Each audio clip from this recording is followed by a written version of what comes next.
얼마 전 보험을 가입하려던 지인이 BMI 수치가 높아서 보험료를 더 내야 한다며 억울해하던 일이 있었습니다.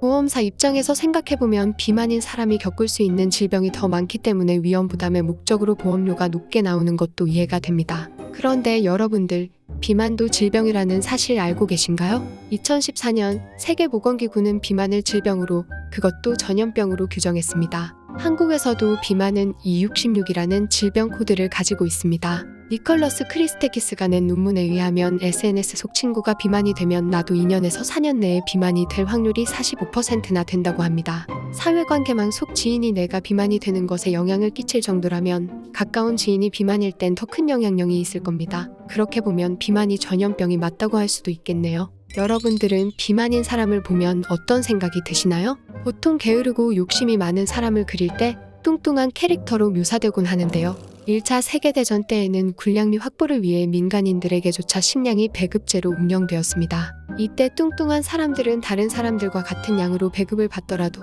애국심 없이 이기적이게 혼자 다 먹어서 살이 찐 거라며 손가락질 당해야 했습니다. 어린아이들의 시선도 크게 다르지 않습니다. 6살에서 10살 사이의 남자 어린이 90명이 비만인 사람을 보고 더럽다, 멍청하다 라는 생각을 했다고 합니다. 심지어 사기꾼 같다라고 여긴 아이들도 있었습니다. 흔히들 비만 여부를 판단할 때 BMI 지수를 확인합니다. 하지만 BMI는 원래 비만 여부가 아니라 영양실조인 사람의 건강을 체크하기 위해 개발된 것이라고 합니다. BMI는 나이대별로 키 대비 몸무게의 비율을 평균과 비교해 나타내는 수치이긴 하지만 BMI만으로는 근육량과 골격량 대비 지방의 비율이 어떻게 되는지까지는 알 수 없습니다. 예전에는 뚱뚱한 몸매가 부의 상징이었던 시절이 있었습니다. 하지만 현대에 들어서 뚱뚱한 몸매는 가난의 상징이라는 사실 알고 계신가요? 월 평균 가구 소득이 300만 원 이상인 경우 비만율이 20%지만 50만 원 이하에서는 47%의 인구가 비만이라고 합니다. 이는 빈곤층의 경우 식단의 다양화가 어렵기 때문이라고 하는데요. 가격이 저렴한 설탕,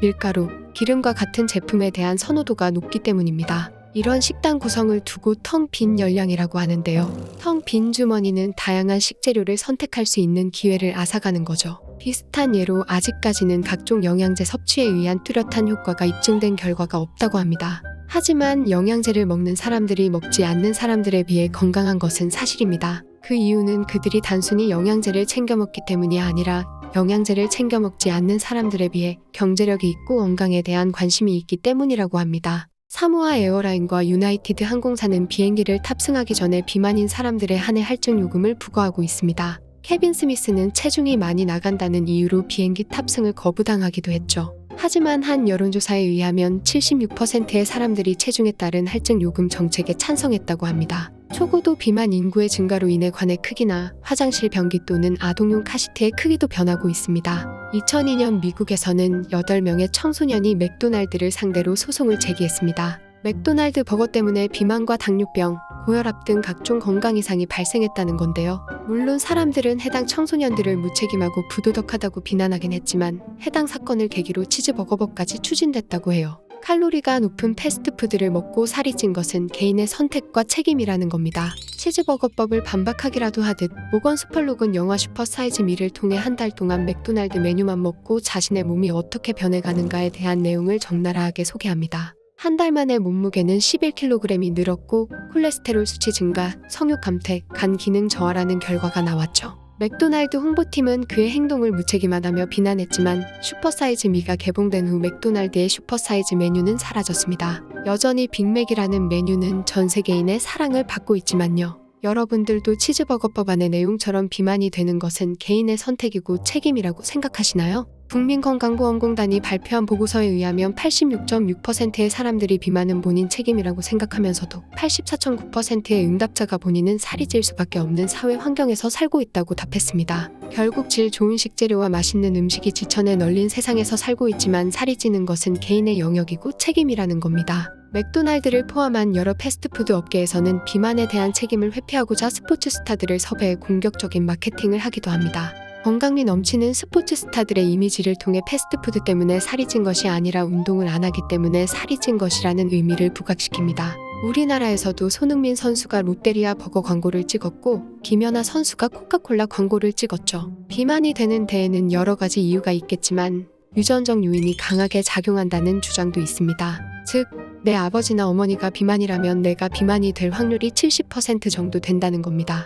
입양아의 경우 생활 패턴이 비슷한 양부모의 식습관을 물려받아 비슷한 몸매를 가질 것 같지만 어릴 적 헤어진 친부모와 비슷한 체형이 되는 거죠. 어릴 때 헤어진 쌍둥이가 커서 만나보면 비슷한 몸매인 것도 같은 맥락입니다. 여성과 남성의 신체 비율이 다르다는 것은 다들 아는 사실입니다. 남성이 여성에 비해 근육량이 월등히 높죠. 반면 여성은 남성에 비해 체지방률이 높습니다. 피하지방층이 두텁다는 겁니다. 이것은 여성이 임신으로 인해 몸속의 열량을 보존하려는 경향을 갖고 있기 때문입니다. 남성은 여성에 비해 내장지방률이 높습니다. 비만으로 인해 건강에 문제가 생긴다면 대부분 내장지방이 원인일 확률이 높습니다. 내장지방을 빼기 위해서 지방흡입 수술을 받으면 되지 않을까 생각하시는 분들이 계실지도 모르겠습니다만 지방흡입술은 미용을 위해 피하지방을 제거하는 수술입니다. 결국 건강에 도움이 되는 수술은 아니라는 겁니다. 내장지방은 식습관 개선과 운동을 통해 해결해야 하는 부분입니다. 여성과 남성은 칼로리를 소모하면서 일어나는 반응도 다르게 나타나는데요.